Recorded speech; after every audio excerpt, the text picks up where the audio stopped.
Hello and welcome to today's webinar hosted by EastNets and moderated by Finextra Research. My name is Gary Wright. I'm the head of research at Finextra, and along with the two panelists who I'll introduce you to in a short while, I'm here to lead a conversation around today's debate, and that is, how do you mitigate trade-based financial crime compliance risk with technology? A topic I'll come back to in a bit more detail as part of the introduction. But may I say again, thank you for joining us. And what is really, really welcome, if throughout the time you're on this webinar, you raise any questions through the link we provided, make any comments, give us any remarks as the conversation flows from some introductory remarks into a more detailed conversation. Please do ask away and comment on what you're hearing. The idea today is to share with you some insights and opinions beyond those you'll have already around this topic. There is an asset for you, which I'd ask you to have a look at and take the opportunity to download.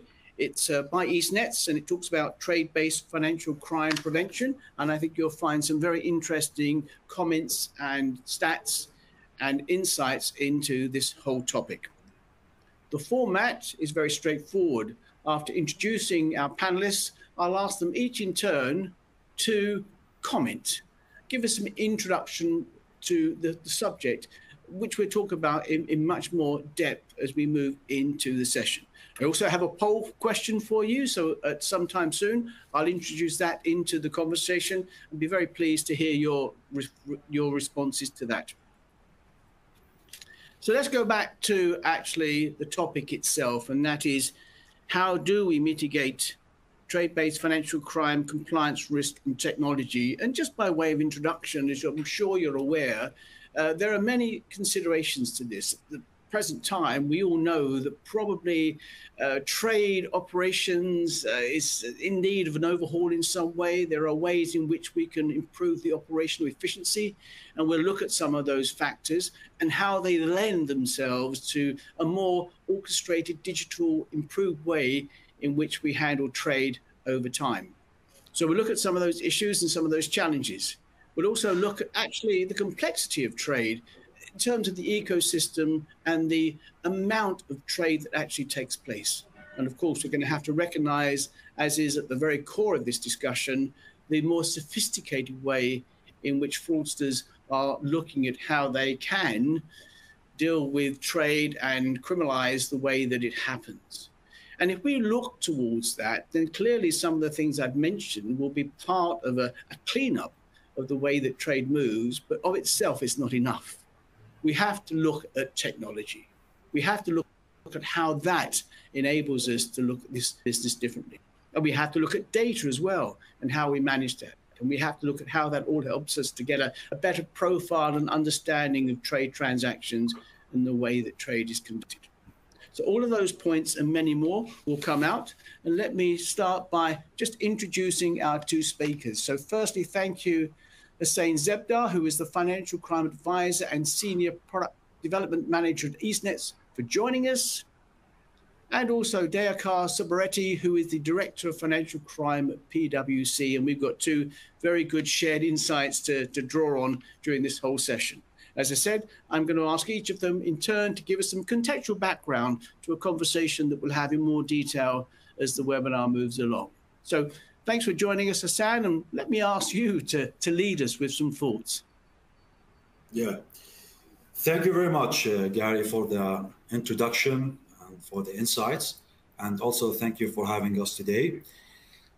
Now, talking about TBFC, it is, a controversial, let's say, topic. And in my opinion, this is because of its complexity and its volume. Now, if we are looking at the trade-based finance transactions, unlike the other type of transactions, they are complex. They contain multiple components. For example, multiple financial transactions, messages, different unstructured documents such as bill of lading, commercial invoice. And also we have some other stakeholders that are involved, and we need to monitor them.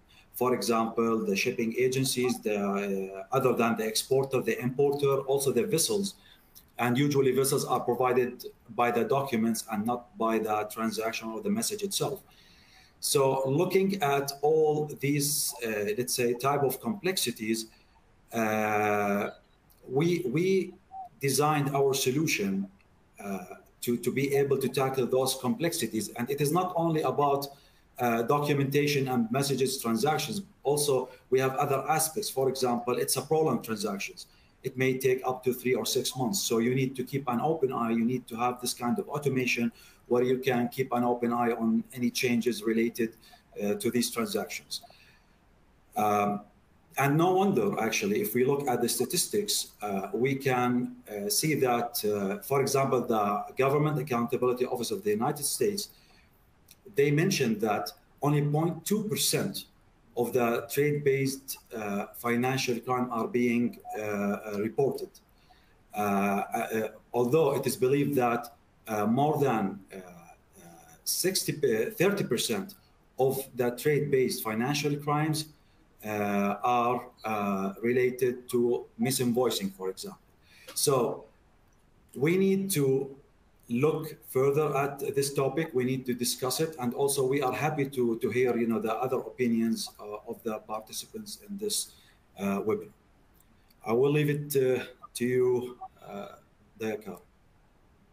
Hassan, let me just come in on that point before I introduce Dayakar, because that's really interesting stats there. It's quite staggering, really, but I think you also draw up very well the very many components to trade and how it's conducted, and not just from the operational and documentation point of view, but the physical movement of the goods through the vessels, through the ports, and so on.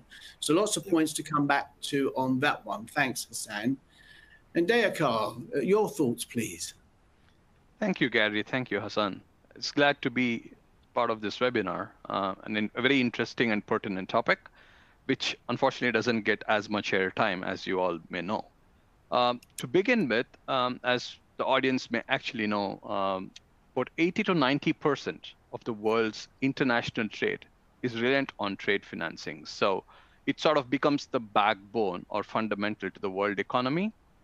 Just by the sheer nature of trade finance, it's sort of susceptible to various financial crime aspects, which probably alludes to various different risks and the root cause of those, which we'll be dwelling into a bit more detail during the due course of this webinar.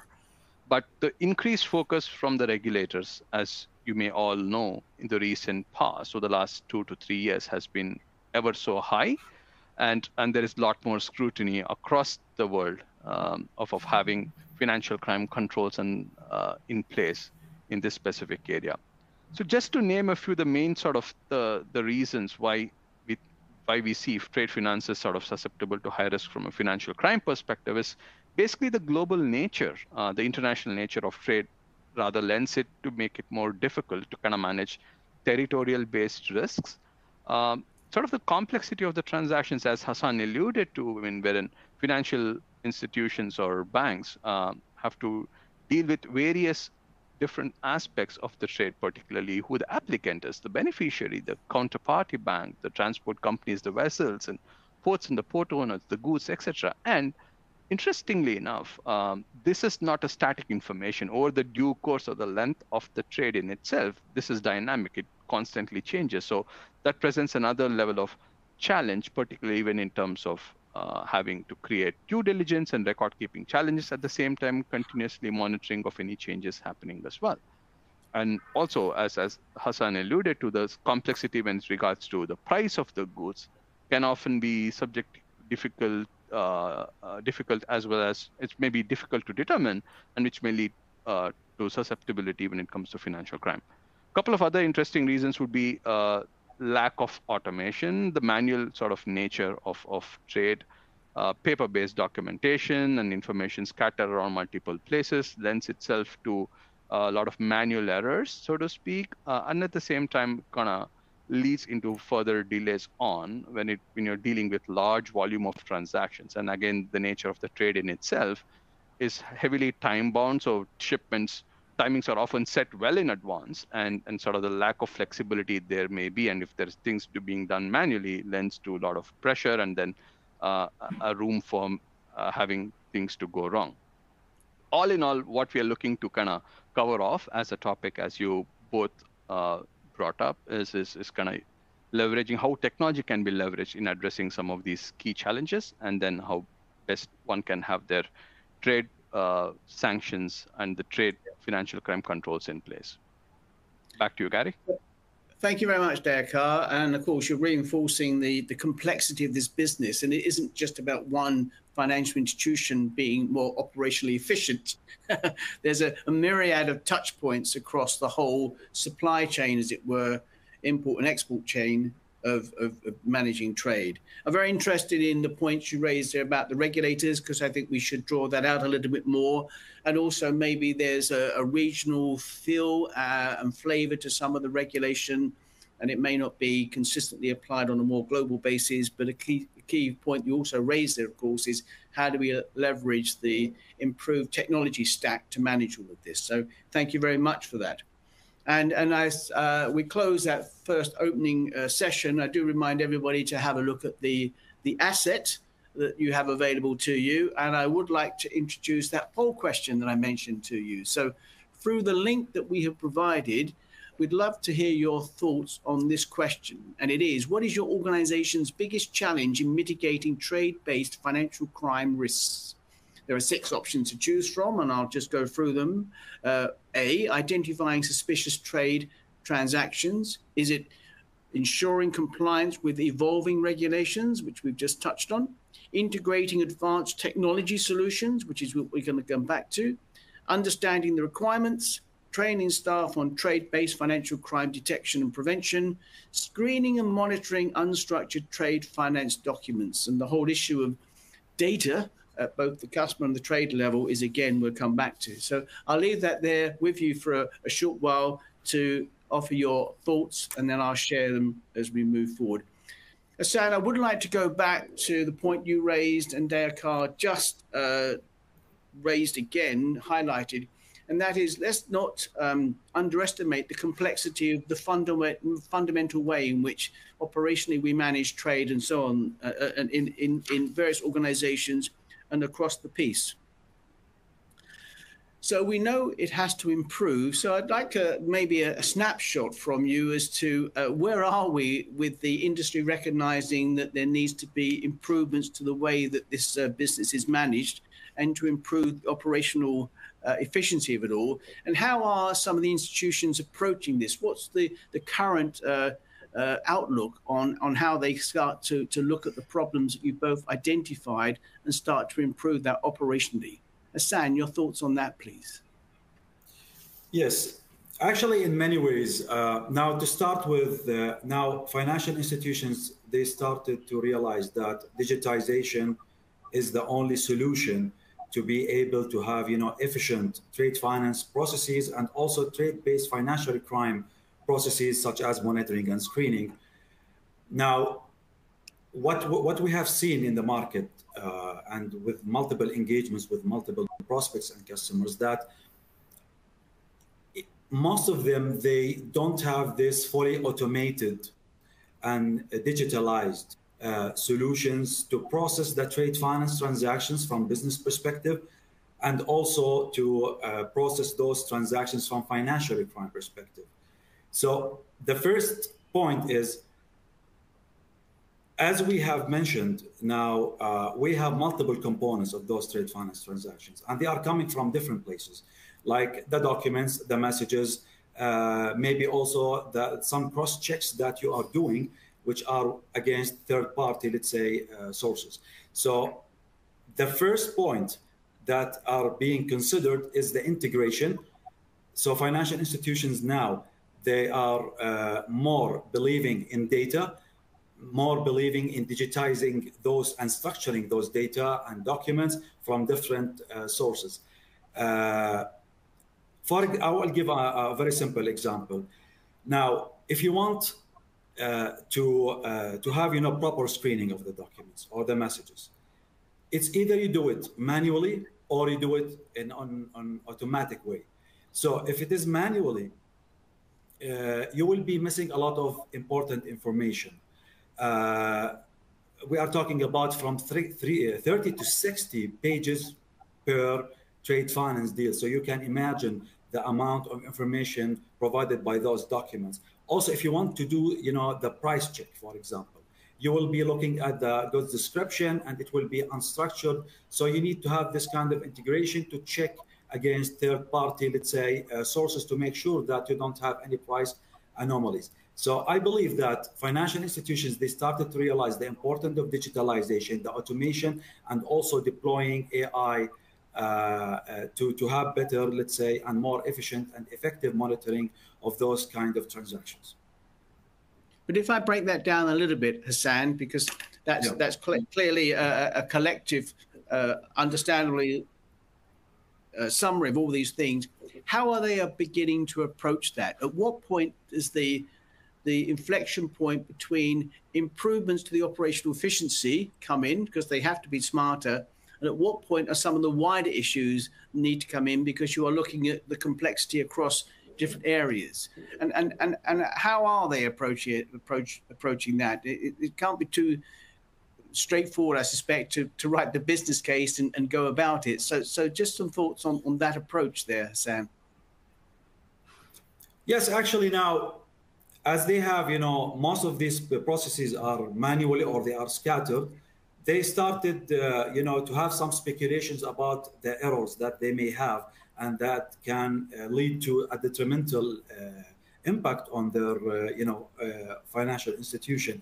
The other thing is the amount of time that can take to process and to monitor and to screen one trade finance deal, and how much of resources they need. So they started to come up with metrics, and they will be asking you as a provider how you will be offering them more efficient and effective trade-based financial crime program. So clearly, Derkar, you'll have a view on that. I suppose the heavy overheads and costs, the processes and the risk. I mean, this is one of the areas that fraudsters are beginning to exploit anyway. So one of the reasons, in addition to operational improvement, is unless you do it, you won't start to mitigate the way in which you identify and detect financial crime in trade. Derkar. That's precisely it. You nailed it, Gary. And as Hassan alluded to, the inflection point or the start of the business case. All well and good when you speak about improved efficiency and reduction of costs. I think the primary objective here is to do things right, the correct way. Even if you let go of one or two, it leads to massive reputational damage. At the same time, regulatory fines, etc. And it affects your brand as well. So primarily, the key business case in this regard would be making sure that I get everything right to the large extent possible. And of course, the byproduct to that in terms of the digitization and automation would be the cost reduction, operational efficiencies. At the same time, kind of let the specialist focus on things that they need to focus on, and not basically doing things rather in an inefficient, laborious, manual manner. This would be the key aspects when it comes to the business case. Over a period of time, whatever you invest in the technology, you would always be able to recover when it comes to the efficiency aspect of things that it brings in. And have you seen from your experience a significant shift in institutions addressing these issues? Absolutely. In the recent past, more so in the last 3 years, based on the more recent geopolitical developments, there has been a lot more exposure. And then in terms of the nature in which the sanctions are being imposed and how things are moving rapidly, it lends itself to have things rather being done more in an automated fashion, as we spoke about in reduction of the potential gaps and risks, and then improving efficiencies. And as I said, last 3-4 years has been an increased focus in this space, and then people are actually leveraging an increased use of technology to address these challenges. Well, let me pick up on that with Hassan, because it is really a world that is crying out for better deployment of improved processes, of course, but equally the technology stack has to change. So from your point of view, how are you seeing institutions respond to the need for technology, and I don't just mean terms in platforms, but also in digitization and better automation. Are they really beginning to embrace that, and how are you seeing they're doing in that sense?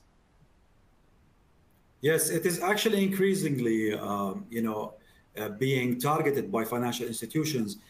Now, financial institutions, they will even be challenging you how you will be automating and digitizing all these transactions and documents and in general automation, the automation of the screening and monitoring processes. So I think there's more awareness at the obliged entities end. They are now learning more about these technologies, and they will be discussing with you this because, as I mentioned before, they realize the importance of having technology, and people in those obliged entities are the best people who can realize or even judge how much these manual processes are time consuming, how costly they are, and how dangerous, because manual processes are human prone processes, and this can be very dangerous and exposing the obliged entities to a substantial financial crime compliance risk. We can say that more understanding from their end. The main points that they are focusing about are three main points: the digitization of the documents, structuring the information and data. The other thing is AI, and the last thing is having these kind of integrations with various sources that can help them in detecting any anomalies when it comes to those kind of transactions. And how are they just approaching the integration? Because clearly, I want to come back to the use of AI, customer data management, but the whole integration is of itself can be very complex. So you must introduce that in a managed conservative fashion, in one sense, to mitigate the risk of a major project there, but at the same time, almost clear out some old dated ways in which you do things. So how do they manage that? Is that beginning to happen? How can they manage that in a smooth fashion over a time to get early benefits? Yes, it's the most important point, or the starting point of that is identifying the necessary data or information that you need to have proper transaction monitoring and screening processes. So first of all, you need to have to identify what important data you need. Also, what will be the sources, and having this kind of API integrations, maybe integrating with different external sources, maybe integrating with other internal systems such as core banking system, KYC, CRM, solutions that they have already. So all these kind of things are, the best way to let's say have a mature vision over the optimal way of integrating all these kind of information and data together. Maybe also having them like through cloud services. So we have a lot of details about the best way or the optimal way to approach the optimal, let's say, integration points. Thanks, Hassan. And Deyak, I'll come to you, because let's shift it on a little bit, because we've talked about some of the difficulties and operational inefficiencies that have been around for a while on the back of trade. And as we start to shift it, I think we should get into more some of the detail around what this actually means, because let's assume that we can digitize documents, we can handle them in more near time. How do we then start to think about two things, really? The improvement to the operational efficiency, and then how and to what degree is introducing an element of how do we manage risk, particularly financial crime? When is that starting to creep into this discussion now and this project? That's a great question, Gary. So when it comes to the aspects around leveraging technology and automation and reduction of sort of the operational inefficiencies, particularly in adoption of AI as a technology here. There are multiple things that AI can do for you. One, let's start with the fundamentals around basically having certain red flags, identification of red flags when it comes to trade-based financial crime. So based on advanced data analytics and based on how you can train the model in itself, based on the incumbent nature of how the customer behaves, plus the nature of transactions and sort of the various different rules that can be defined, can be the go-to in terms of early detection of financial crime risk. Additionally, more so, AI can also help you in a level of performing alert triaging in an automated fashion. As Hassan alluded to, when it comes to trade, you're dealing with large volumes, multiple entities as part of the trade. Screening happens.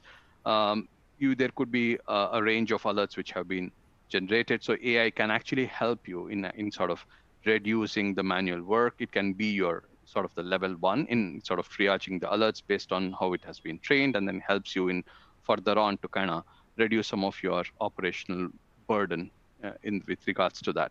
So long story short, bring in the efficiencies, and then use of technology in the form of AI can also help you identify some of the various different red flags, and then help you prevent and mitigate some of the obvious risks. Back to you, Gary. Yeah, I just want to reiterate on that. Thanks. Regarding the AI. Yeah, please. Yeah, I have a very good example how AI would be beneficial specifically for trade finance related transactions or trade-based financial crime. Now, we know that we have, goods and services that are provided, the descriptions are provided by the messages and the documents. And now it is very difficult for any compliance officer to determine the prices or the fair value of those goods and services. Now, they have multiple ways to achieve this, to do these kind of verifications. However, most of these tools are inefficient, ineffective, because I always give this good example. Now, the car that you are using, it contains like more than 100,000 of parts. And each car has a brand, has a year model and a model, and it may vary, significantly between one brand to another. Now, the best way to do it is maybe to have some AI models that can determine and can flag any anomaly in the prices. We already developed, for example, our models, and we are also cross-checking this with Gen AI. The other things, even before doing these kind of checks, you need to be able to categorize those goods and services, and to be able to understand them. And the solutions to be able to understand these kind of unstructured text, when we are talking about the goods description, you need to have this natural language processing, and then also to be able to categorize what kind of goods and services these are, and then to check again the prices using the AI. So this is a very good example how complex it can be for a human being to deal with, but for the AI, it's a very simple process. So that was, thank you, because that was picking up on my point that today, Akar, I mean, clearly there's a whole raft of things that we need to do more efficiently, and use of technology, management of data sets, deployment of the various branches of the science of AI are all there. But I suppose, how does that all lend itself to identifying in an improved way fraud patterns? How does that all lend itself to the detection, firstly, of fraud leading to prevention? So how does it play into this issue of tackling trade-based financial crime, Hassan? And then, Akar, I'll come to you, Hassan. Okay, I'm not sure if you are referring to the AI specifically. Yes, I am actually saying in terms of the data, which we know needs to be cleansed and improved, and the AI is helping the automation of the trade, then how does it specifically come in to help us detect patterns around financial trade-based crime? Yes, okay. Now, having the proper data, again, it's extremely important. For example, if you want to detect anomaly and you need to decide on any trade finance deal, first of all, you need to have this kind of having all, the data, the information related to these transactions together. For example, we have the customer information, which is extremely important, including the declaration information, the information provided by the customer. So, for example, you will be having the information about what this customer is expecting to have, what kind of transactions he will be dealing with, the currencies, the goods description. So all these kind of data will be very beneficial when it comes to monitoring the actual behavior of the customer. The other thing is having all these data attributes will also help us in having a clear vision on the customer risk scoring, which also will determine the level of due diligence having this risk-based approach. Also, for the information coming from the documents, it's extremely important to have it as a transaction information that will be also linked to the customer. And all AI models, we know that they will be, depending heavily on the data provided and the quality of data provided.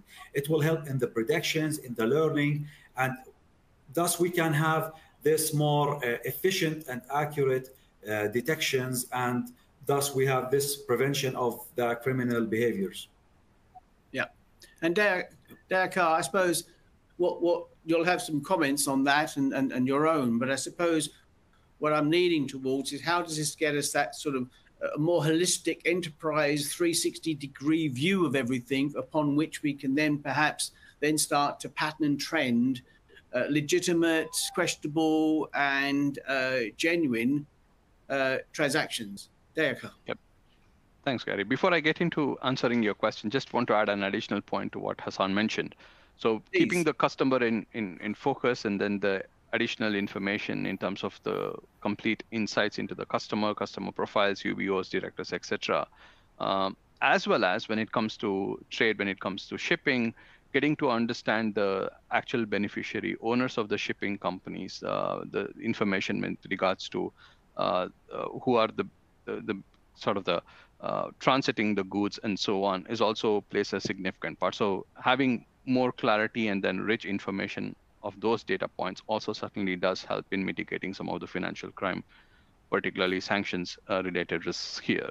Now to your point around how exactly does this data help in kind of arriving at some of these identification of these anomalies. So as I mentioned briefly, so having all of the data and the data points across based on the customer, and as Hassan alluded to, having the various different data points, and then training up the model, keeping the customer and the customer segment information in mind, so you can also come up with trends in terms of how the nature of behavior of the customer is based on the nature of transactions, what are the various different patterns based on the customer profile, what can happen, how it can happen, and so on. And then that builds in a rich data set and the intelligence to the models to say early detection if there is any specific changes or updates to a specific trade which falls outside of the pattern that indicates as something could be suspicious, so to speak, which may need a level of additional due diligence to be done to gather additional information and clarity. That sort of helps you to flag things early and then help in case if there is anything untoward happening in preventing that from happening. So that whole enrichment of data, having that keeping the customer and the 360-degree view of the customer nature, behavior, and all of the various different aspects that Hassan mentioned helps in identifying such anomalies in a more proactive fashion.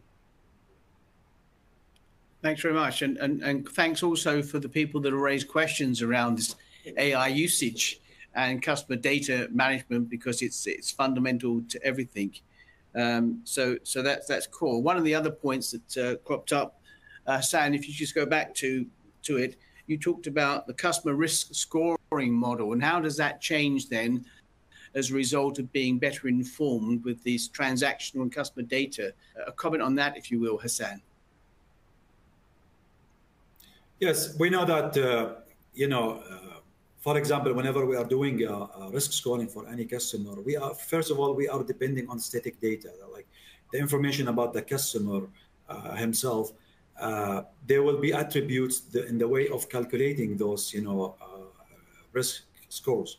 Now, the other things, as you go, information will change. The behavior will change. So whenever you have this transactional data embedded in the risk scoring process, you will have up-to-date risk score for each customer that can correspond to the appropriate level of due diligence that you would have on this customer. So this is extremely important to have all these data, transactional information.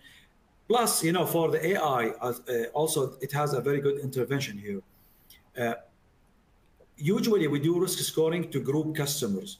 So we are targeting them with the appropriate level of due diligence.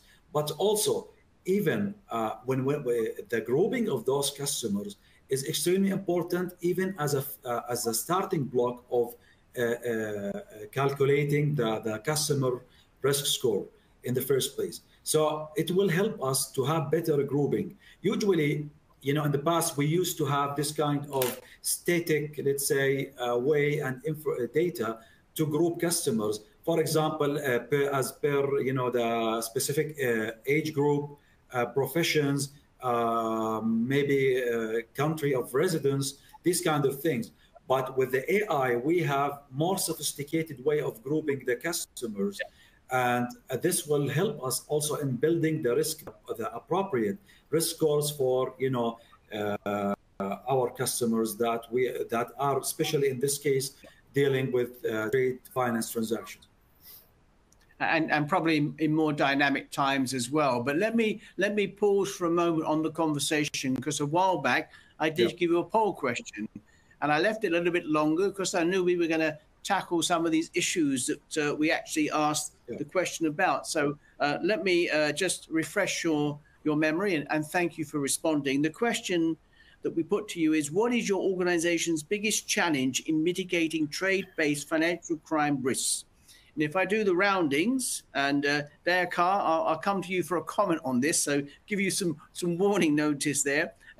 Is it identifying suspicious trade transactions, call that 27%, ensuring compliance with evolving regulations, 16%, integrating advanced technology solutions, 28%, understanding the requirements, 3%, training staff on the detection and prevention measures, 6%, screening and monitoring unstructured trade finance documents, 20%. Now, clearly a range of options there, but does anything stand out for you on that one, or is it to be expected? I think by and large, it's on the expected lines from what I see. So the 28%, which is integration of advanced technology, is by and large what I was expecting to have as the lion's share of votes. For the simple reason that when you speak of advanced technology, let's speak AI or machine learning here.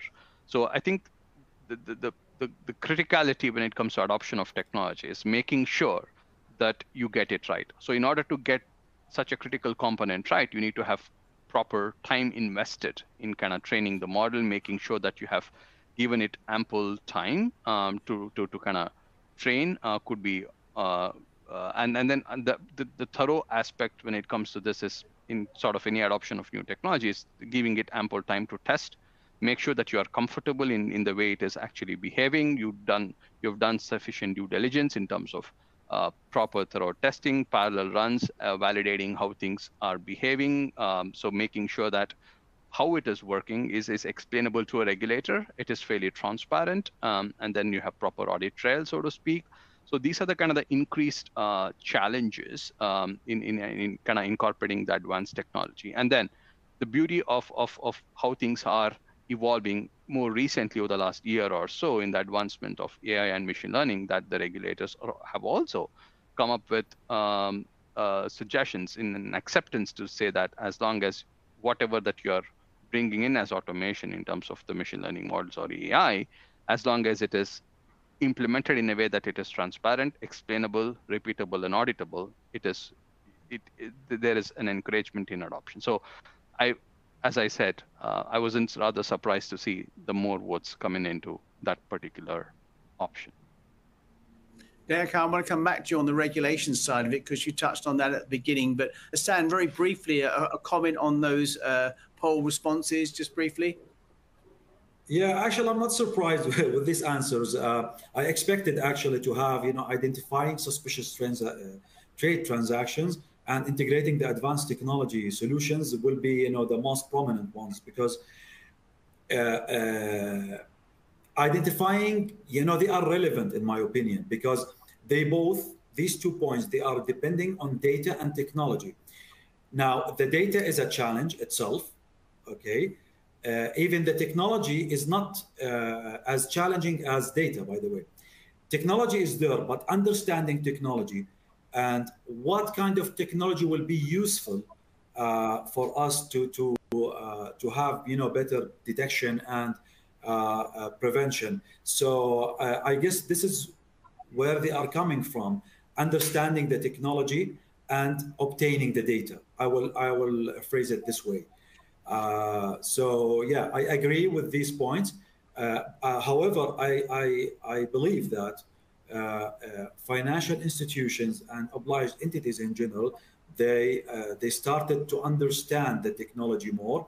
And even whenever we have any discussion with banks and financial institutions, they will be discussing with us and telling us if you do this and that and what kind of technology. And sometimes, for example, whenever we are discussing the AI models that we have, they will ask you, is it explainable? They need to understand how it works. So yes. I think this is expected. And we are here again, as technology providers, consultancy firms. We are also here to help financial institutions and other obliged entities to gain more understanding and to solve these kind of problems and dilemmas.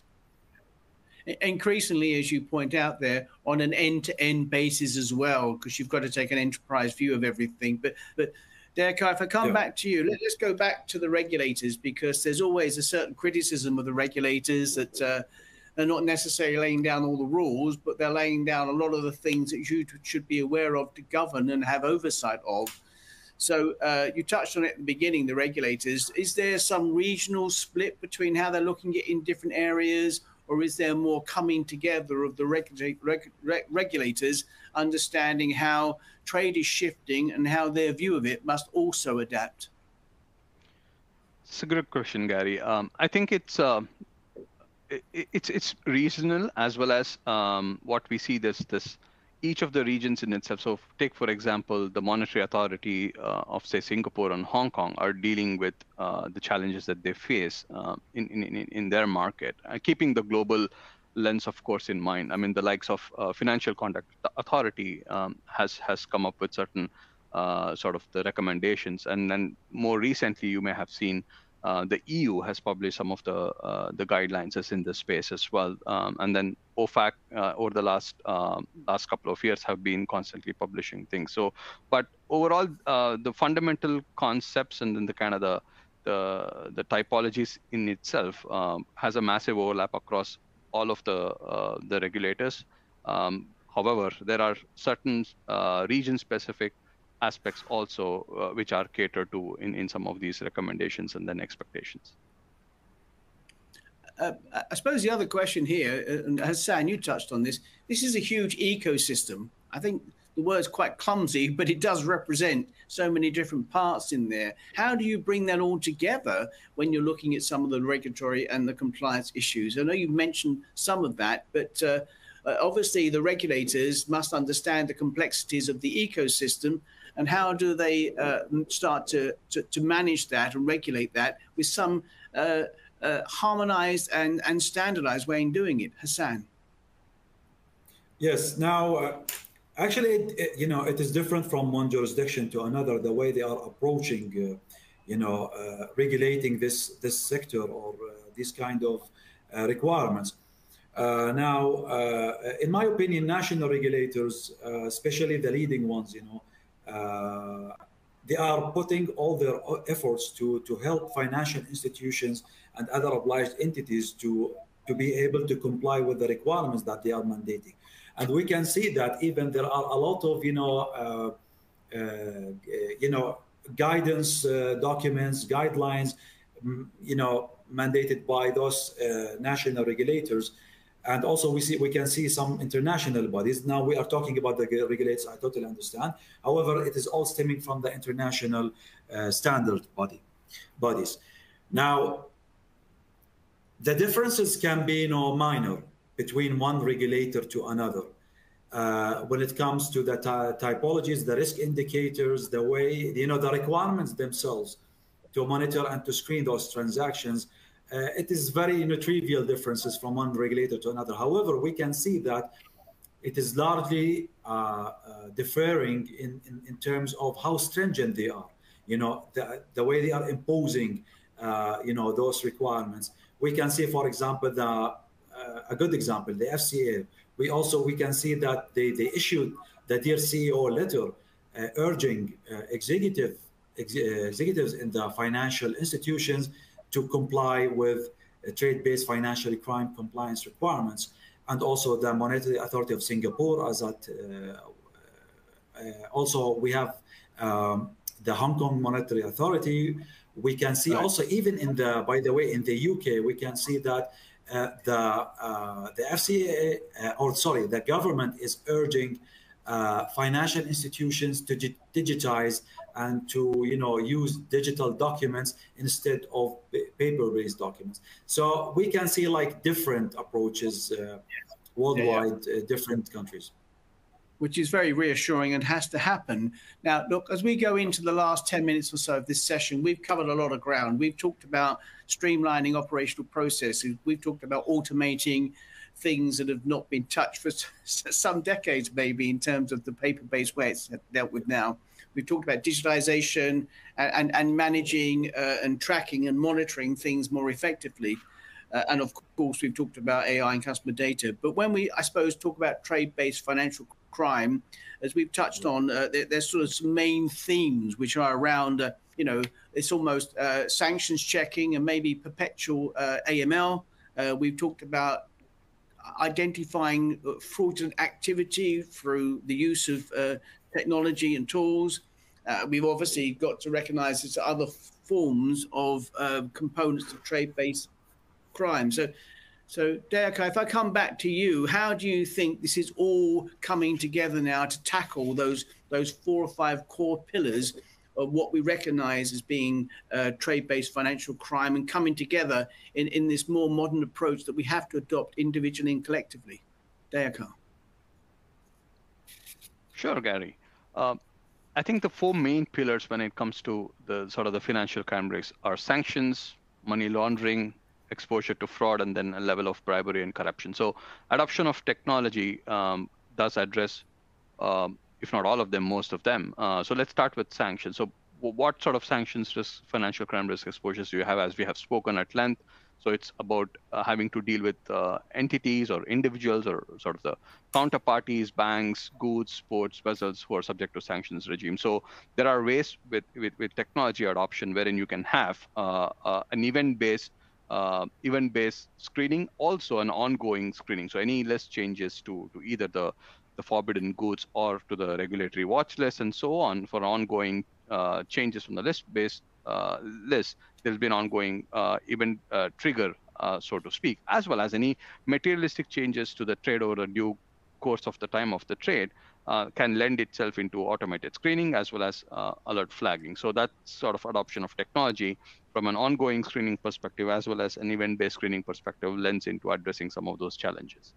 As a relatively extension to that, when it comes to trade, you also spoke about increased use of vessels and then in the form of being the backbone of the trade. So that also lends its exposure into various different aspects, such as do you know enough about the vessel? Do you know enough about the shipment company? Do you have enough information about the ownership structure? So there's all of those various different aspects, as well as intelligence around near real-time tracking of the vessels when it's on set from the source to the destination, particularly use of technology such as secure satellite tracking, blended AIS, so to speak, is quite powerful in terms of addressing some of the challenges when it comes to the ships circumventing the routes and moving to more riskier ports. Also, power of technology in this aspect also does help in terms of bringing in a level of intelligence, particularly when it comes to historical movements of the vessels over the past, say, a 12-month period or so on, and kind of help determine if the ship in which the goods are being shipped are particularly poses any risk when it comes to blacklisted ports or sanctions countries. So as far as money laundering is concerned, Hassan beautifully explained earlier in terms of the various aspects, particularly in terms of sort of the launderers using sort of transfer of funds by misrepresenting the price, nature, and quantity and quality of the goods.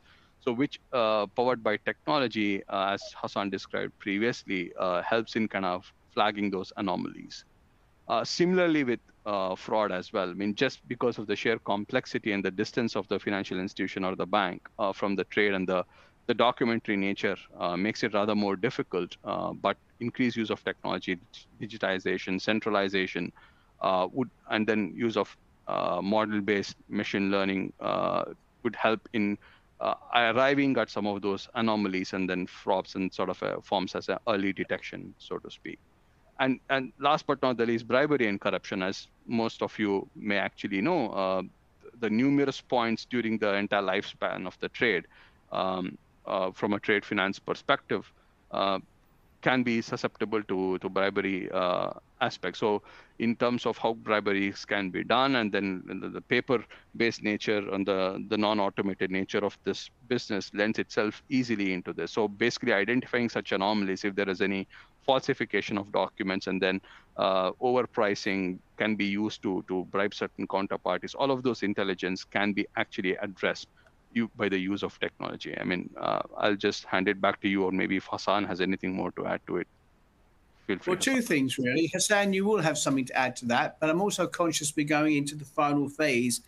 And it's a good segue, Dayakar, into what we actually started off talking about, which is how do you mitigate trade-based financial crime compliance risk with technology? And we touched on lots of these things. So aside from a comment, Hassan, you may have on Dayakar's sort of final remarks there, I suppose we can't necessarily measure this in individual stats, but how as an industry do we start to recognize that all of these improvements, of which there's many coming together, and the use of technology increasingly in improving the flow of trade transactions and then identifying trade crime, how do you think that's all coming together? How do you sort of see success or benefits coming from that? Hassan.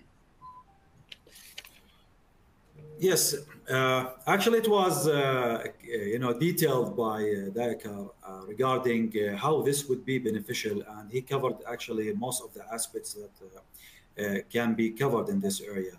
But I just want to give this high level, let's say, statement that to have this kind of risk mitigated effectively and efficiently is to use the various technology that in our hand that can help, of course, in mitigating those risks. And also the data. Data is extremely important, whether it's an external data or internal data that we have inside our institution. Having all these kind of data and technology will definitely help us in mitigating those financial crime and avoiding, these hefty fines that are being imposed by the regulators.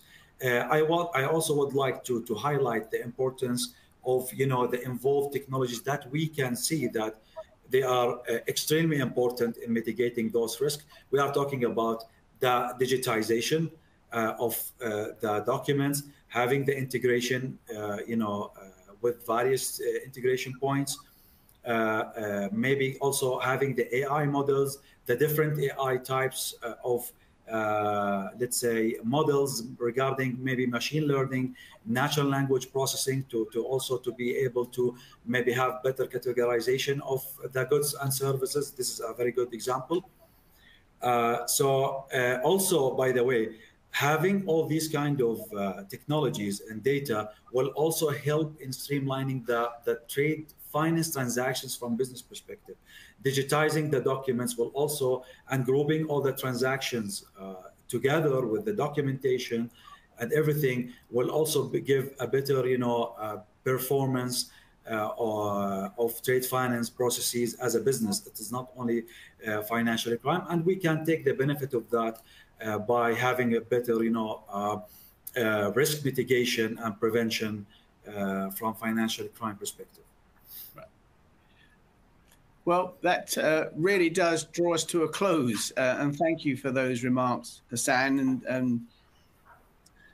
and Dayakar. You've touched on so many points that need to come together to improve the way that this business operates. It'd be quite interesting to track it. As you said at the beginning, Dayakar, it's probably a topic that doesn't quite get the airtime that it needs, and the challenges and changes are not to be underestimated, of course, but it is changing. It changes with technology, and it changes with a different mindset as to how institutions approach this. But it's an ever-expanding business by the same token. So I hope that for everybody that's joined us today, you've taken some insights from the conversations that we've had led by Hassan and Dayakar.